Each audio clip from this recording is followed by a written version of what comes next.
Hemos hecho contacto vía Zoom con el abogado Mauricio Alarcón Salvador, director de Fundación Ciudadanía y Desarrollo, analista político y electoral, para conversar precisamente sobre los temas de la política ecuatoriana, una vez ya instalada la Asamblea Nacional y a 2 días de la instalación del presidente Daniel Noboa en el cargo. Mauricio, lo saluda Washington Delgado, bienvenido, muchas gracias por atendernos, buenos días. Buen día, Washington, un gusto vernos a los tiempos, un gran abrazo a la distancia para ti, para Saskia y para nuestra audiencia de Forex. Gracias, Mauricio. Bien, en la práctica, ya una vez que hemos conocido la posesión de los asambleístas, el reparto de las dignidades del Consejo de Administración Legislativa y también de las comisiones especiales permanentes, ante esto, luego vendrá la posesión del presidente Daniel Noboa el pasado mañana. ¿Cómo ve esta situación, Mauricio? Creo, Washington, que hay que analizar las cosas desde 2 aristas. La primera, la de lo obvio, los votos permiten designar autoridades, los votos permiten integrar comisiones. No hay que satanizar esas votaciones cuando lo óptimo además es que la representación de la Asamblea, en cuanto a su proporcionalidad, quede también plasmada al interior de las comisiones. Eso es indudable e innegable. Si la Revolución Ciudadana tiene el 40% de presencia, va a tener el 40% de presencia en las comisiones también, una situación similar a la que pasa con la bancada del PSC y la bancada de ADN, que juntas las 3 van a tener mayoría en las comisiones y van a poder designar autoridades. Hasta ahí, la matemática simple creo que no necesita mayor análisis que el numérico. En la otra arista, la responsabilidad de las organizaciones políticas de, si ya tienes los números y la matemática, poner al frente de la Asamblea Nacional, poner como miembros del Consejo de Administración del Legislativo, como miembros de las comisiones y autoridades de las comisiones, a personas con capacidad, con formación y con experiencia en las materias que cada una de estas 15 comisiones tiene que tratar. No se trata simplemente de que, como Saskia me cae bien, su título no importa, su presidencia va a la comisión en la que creo que ella va a hacer un trabajo más fiel a la causa. Descarto su formación intelectual, su formación académica, y pues Saskia, militancia pura y dura. Ahí nos topamos con sorpresas, y tú y Saskia deben haber visto Washington, como lo que el día de ayer un medio de comunicación decía: Comisión de Desarrollo Económico, ojo, sin menospreciar la profesión, en manos de una diseñadora de modas. Sí. Ese es el resultado. Claro, es decir que a la hora estamos viendo un reparto de comisiones precisamente como lo que acabas de narrar, Mauricio, y ahí crea muchas más interrogantes, ¿no? Porque originalmente comenzábamos cuando dice, bueno, Daniel Noboa, yo busco la parte de economía. ¿Será acaso que nada más van a obedecer, a decir sí, sí, sí, y pasa el proyecto de ley?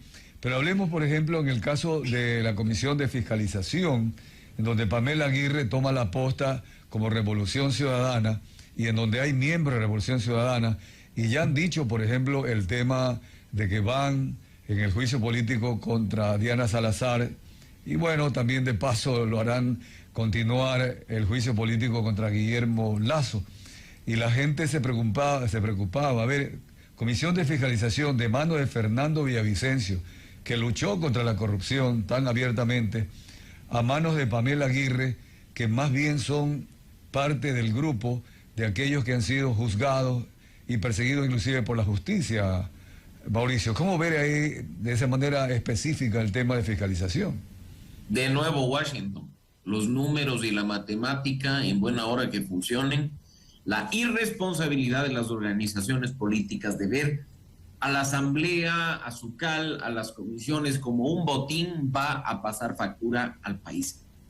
Acabo de estar en otro espacio, en un medio de comunicación, yo salía, entraba, el segundo vicepresidente de la Asamblea, el señor Equene Recalde, y él en el micrófono decía: soy un abogado especializado en derecho laboral, he manejado recursos humanos y conozco el tema laboral casi que como una Biblia. ¿Por qué el señor Recalde no está, por ejemplo, en la Comisión de los Derechos de los Trabajadores y aparece en la Comisión de Económica, Tributaria, y su regulación y control? De nuevo, lo que se está haciendo es simplemente asegurar votos dentro de las comisiones, sin importar si quienes están al frente de ellas o quienes están integrándolas siquiera tienen conocimiento o experiencia. Y ahí nos dirán, pues fiscalizar, hacer control político no requiere una titulación académica en específico o una formación intelectual específica. La respuesta es aún más dura y más dolorosa, requiere ética, requiere integridad y requiere honestidad. Y yo ahí diría, con el respeto que quien hoy preside esa comisión se merece, muy poco íntegro y muy poco honesto es haber dicho que una campaña nacional de recolección de firmas para la reelección presidencial de Rafael Correa se hizo con apenas $3,000 de unos ahorritos que se tenía, ¿no? Esa falta de rendición de cuentas de una campaña de recolección de firmas que costó bastante más que $3,000 ya sería razón suficiente para cuestionar la ética y la integridad de la persona que estaría al frente de la comisión de fiscalización. Así es, Mauricio. Saskia. Mauricio, sabemos que los pactos políticos, podríamos decir, son legítimos. Y yo sí digo, no son legítimos siempre y cuando sean honestos, sean transparentes. ¿Sí? Totalmente, cuando no haya condicionamientos, cuando dejes a un lado esas banderas políticas. Pero, ¿cuál hubiese sido el otro escenario en caso de que en este caso ADN, que Daniel Noboa y todo su equipo, pues no hubiesen llegado a estos pactos? Lo óptimo, Saskia, cuando estamos hablando simplemente de designación de autoridades e integración de comisiones, es que todo se dé por unanimidad. ¿Por qué dejar por fuera a alguien? ¿Por qué concentrar comisiones en unas manos? ¿Por qué impedir el acceso de fuerzas políticas específicas a ciertas comisiones? ¿Por qué creer, y ojo que este detalle es importante, que la Comisión de los Derechos de los Niños, Niñas y Adolescentes es la comisión de castigo? La comisión a los que va y a los que se asigna a aquellos que no logran nada. ¿Por qué se relega a los que no queremos tener en ciertas comisiones por incómodos a este tipo de comisiones? Eso es irresponsable. Eso es total y absolutamente irresponsable. Eso no se hace. Si tú tienes, insisto, 50 legisladores, matemática simple, pues. 50 para 15 te da 3 punto algo. Eso quiere decir que tienes 3 asambleístas en cada comisión. En algunas probablemente logres tener 4. Espectacular. Si una bancada tiene 18 y son 15 comisiones, vas a tener 1 fijo en cada comisión. Y en otras hasta podrías tener 2. ADN, si tengo 20 legisladores, en todas voy a tener 1. Pero en otras comisiones también puedo tener 2. Y matemática simple. 3 más 2 más 1, 3 más 2 más 2, ya te da mayoría para elegir autoridades. Pero mira la forma en la que se concentran las comisiones. De nuevo, vamos a la Comisión de Desarrollo Económico. 4 legisladores de ADN. 3 de Revolución Ciudadana, 1 del PCC. Residual, 1 del resto de movimientos. ¿Está garantizada la representatividad? No. Se está concentrando la representatividad en ciertas comisiones que le son favorables a una organización política en específico. Gobiernos autónomos. Claro que la Revolución Ciudadana en febrero de este año ganó un buen número de prefecturas y de alcaldías. Pero 5 representantes de la Revolución Ciudadana en esa comisión. 5. Ese tipo de cuestiones son las que desnaturalizan la importancia de llegar a acuerdos. Y yo me anclo en lo que tú decías, Saskia, al inicio. El diálogo es necesario. Los pactos son necesarios. No hay que satanizar el término. Pero tanto el diálogo como el pacto tienen que hacerse de manera transparente, con conocimiento pleno de lo que se está acordando. ¿Por qué estamos aquí en este espacio? hablando únicamente de las autoridades y las comisiones. ¿Tenemos ya idea de en qué consiste el pacto para legislar y fiscalizar? ¿Sabemos qué leyes son las que se van a tratar? Washington nos han dicho, aquí están los 3 bloques listos para estas leyes y para estos procesos de fiscalización. No. Mira incluso la forma en la que, con sorpresa, Saskia, Washington y amigos, nos hemos enterado el día de ayer de que, aunque no sea una prioridad, pero por ahí hay unas amnistías que podrían estarse tratando dentro de la nueva mayoría legislativa. No hay transparencia.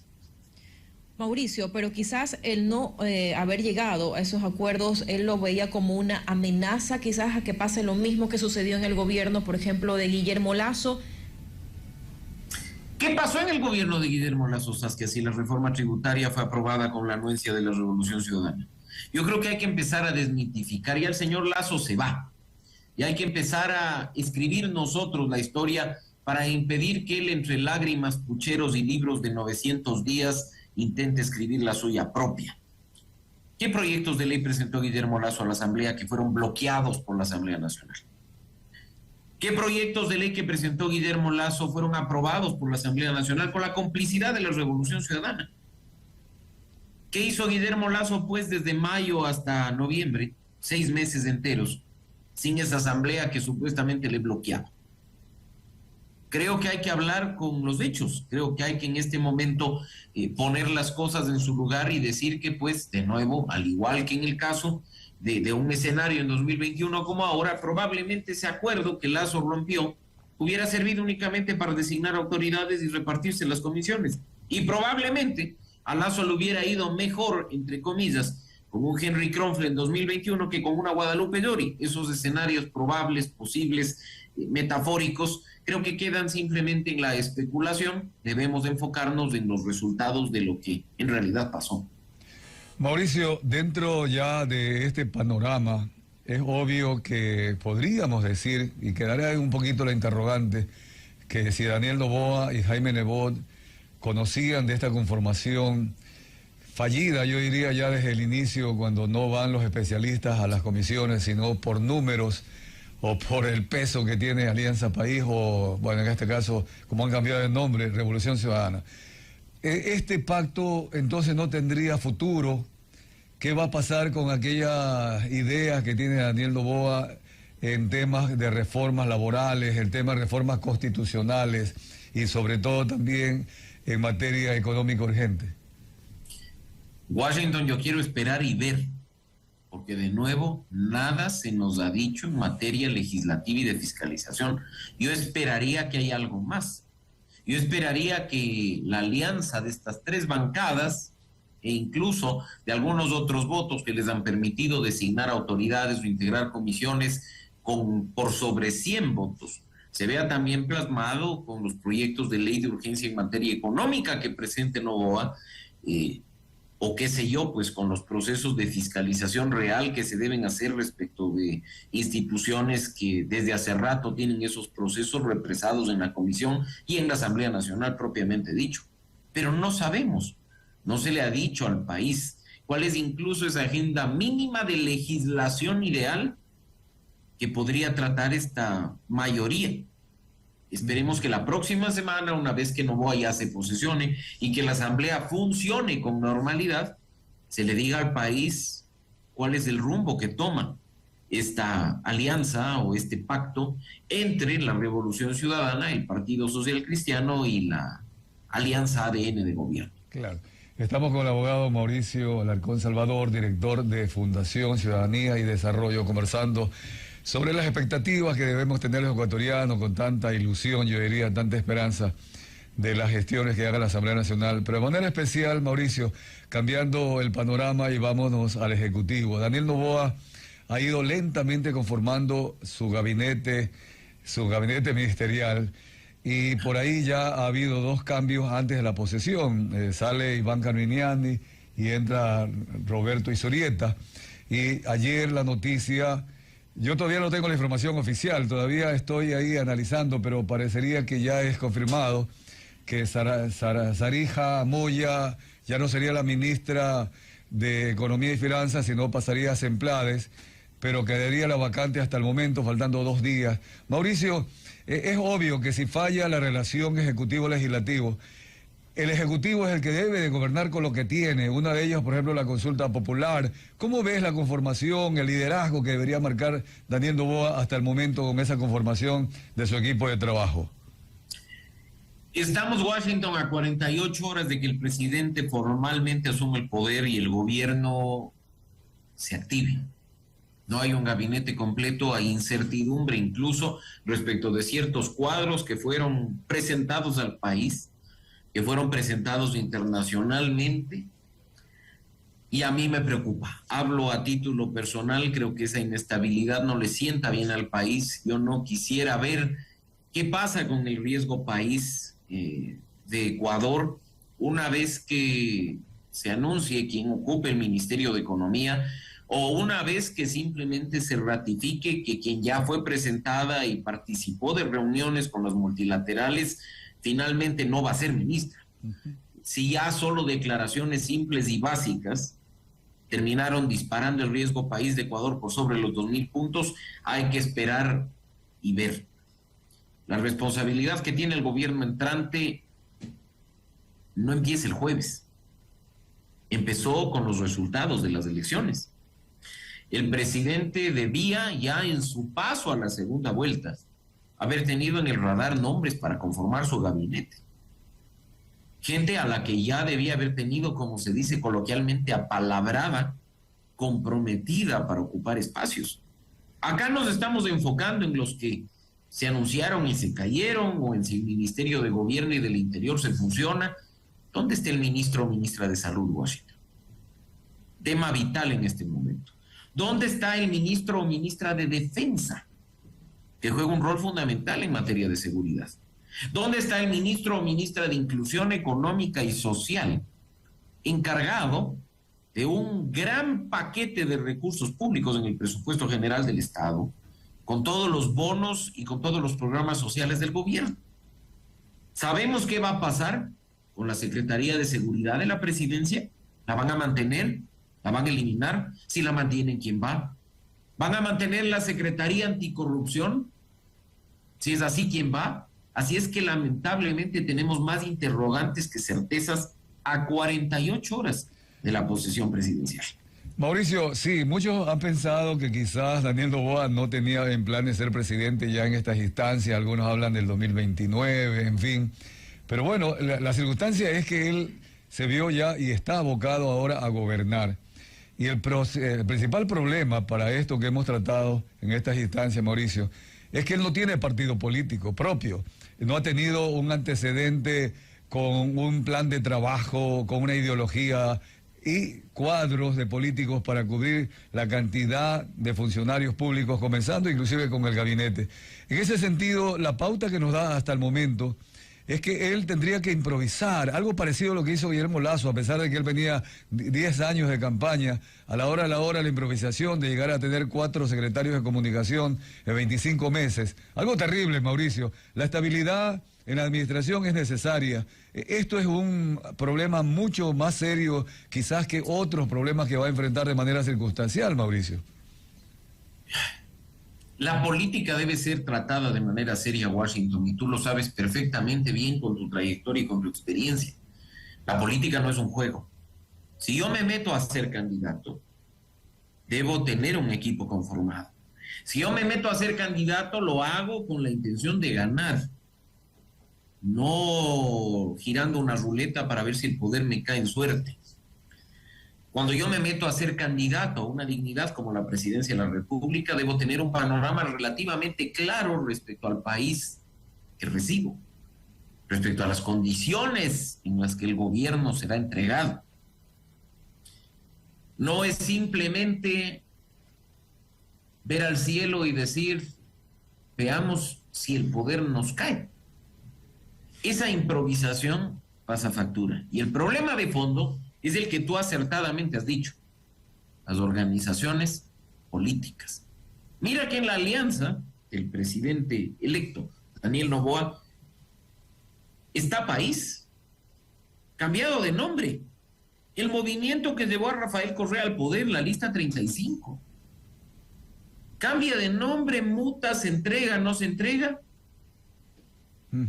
Y de eso no se trata la política.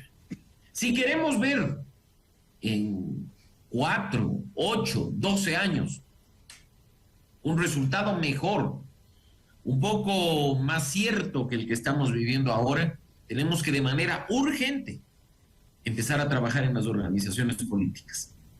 No en la cantidad, porque no importa si son 500 y no 270, siempre y cuando sean organizaciones ideológicas, con un plan de gobierno claro, con cuadros formados y con candidatos que no las rentan o las compran para simplemente llegar al poder.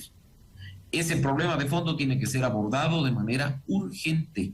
Lamentablemente, quien tiene en sus manos la reforma al Código de la Democracia, que es un punto de partida para ello, es esta Asamblea Nacional. Saskia. Mauricio, hablemos un poco del perfil de Daniel, ¿no? No es a lo que estamos acostumbrados nosotros como ecuatorianos. Él es un perfil totalmente de político joven, un joven millennial, lo podríamos denominar así. ¿En qué nos puede ayudar como ecuatorianos, como país, ante la crisis que estamos viviendo actualmente, ¿no? Porque él es de pocas palabras, pero sus declaraciones han sido muy concretas, muy determinantes. No anuncia mucho, sino que él manda un mensaje y es como que esto voy a hacer, esto lo he decidido y así es. ¿Nos puede ayudar eso como estamos ahora como país? Saskia, en buena hora que tengamos un presidente de 35 años, millennial, de pocas palabras. ¿Cómo complementas la juventud del presidente? Con la experiencia en la gestión pública de quienes lo rodean. ¿Cómo complementas el silencio del presidente o su forma de expresarse? Con un buen equipo de comunicación. Lo que puede ser identificado como una falencia o una debilidad de quien asume el poder en 48 horas puede y debe ser solucionado de manera responsable con salidas como las que mencionamos. Un presidente joven se rodea de gente que sabe de gestión pública. Y todos los que saben de gestión pública no son corruptos. Porque eso de decir que, uy, el pasado, y si cojo a gente que ha estado, todos son corruptos, entonces, ¿por qué apareció? Pues con Alberto Dajic sentado al lado, por citar un ejemplo. Hay gente que ha estado en gobiernos anteriores, que ha hecho de la gestión pública y del servicio público una carrera de vida y que es íntegra, es honesta y no tiene tacha y que probablemente está dispuesta a colaborar en este momento para que el país se enrumbe y encuentre un resultado. Esa gente debe estar ahí. En buena hora, si hay ministros millennials, pero que tengan formación y experiencia de las carteras de Estado que están asumiendo, pues. No es posible que el mérito de la ministra de Ambiente sea que vive en Galápagos y que todos aplaudamos porque es la ministra más joven de la historia. Eso es hacerle el juego a la irresponsabilidad. Y en una situación como la que estamos ahora, en que tenemos un gobierno de 18 meses, de una ciudadanía expectante, para que la inseguridad, la crisis económica y la corrupción sean atendidas de manera urgente, no estamos para experimentar. Si Daniel Noboa cree, Saskia, que tiene esos 100 días que habitualmente se le da de gracia a un gobierno para que entienda lo que pasa, para que arme su equipo, yo creo que está equivocado, porque acá no hay 100 días de gracia. Acá queremos presidente desde el jueves y queremos resultados desde el viernes. Mauricio, realmente es así, porque el país no puede esperar más.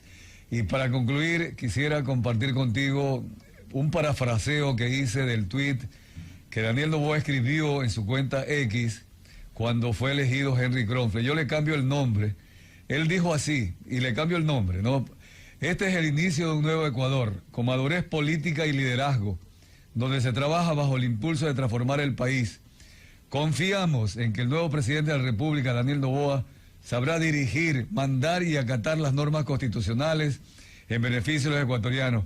Mauricio, ojalá que estas observaciones que las hemos compartido contigo hoy día, y tú que lo haces a partir de la experiencia, la trayectoria de la Fundación Ciudadanía y Desarrollo, debe comenzar ya desde el mismo día jueves a trabajar, y esperemos que Daniel Noboa tome nota de todas estas observaciones. Te agradezco, Mauricio Alarcón, haber estado el día de hoy con nosotros. Palabras finales y mensajes a la ciudadanía también. ¿Qué podemos esperar? Gracias, Washington, gracias, Saskia, por la invitación. Y yo te diría que también de este lado hay sociedad civil responsable queriendo arrimar el hombro en beneficio del país, no buscando recursos públicos, no buscando cargos públicos. Desde donde estamos podemos aportar y mucho. Hay periodistas y medios de comunicación responsables que van a investigar y van a criticar, como es su deber, pero que también están dispuestos a arrimar el hombro porque si a este gobierno le va bien, nos va bien a todos. Hay que ser sensatos. Que del otro lado haya un presidente que escuche, que tenga capacidad de autocrítica y de autoevaluación, que no se cierre en una burbuja ni se rodee de aduladores. Y ojalá, si es que hay efectivamente esa carta que Guillermo Lasso le quiere dejar al momento de recibir el poder, sea una carta en la que en muy pocas palabras le diga: si quieres que te vaya bien, no seas como yo. Escucha, ciudadano, y no gobiernes de espaldas a él. Así es que eso nada más, Washington. Creo que, de nuevo, si al gobierno le va bien, nos va bien a todos. Criticar no es poner el pie. La crítica es necesaria. La crítica tiene que ir acompañada de propuestas. Y aquí habemos muchos que criticamos, pero proponemos sin estar buscando recursos públicos ni cargos, y porque no estamos apuntando a eso. Y es parte precisamente de un verdadero liderazgo, saber escuchar las críticas. Mauricio Alarcón Salvador, un abrazo, muchas gracias. Gracias. Abrazo grande para ustedes y para la audiencia. Vamos a la pausa comercial.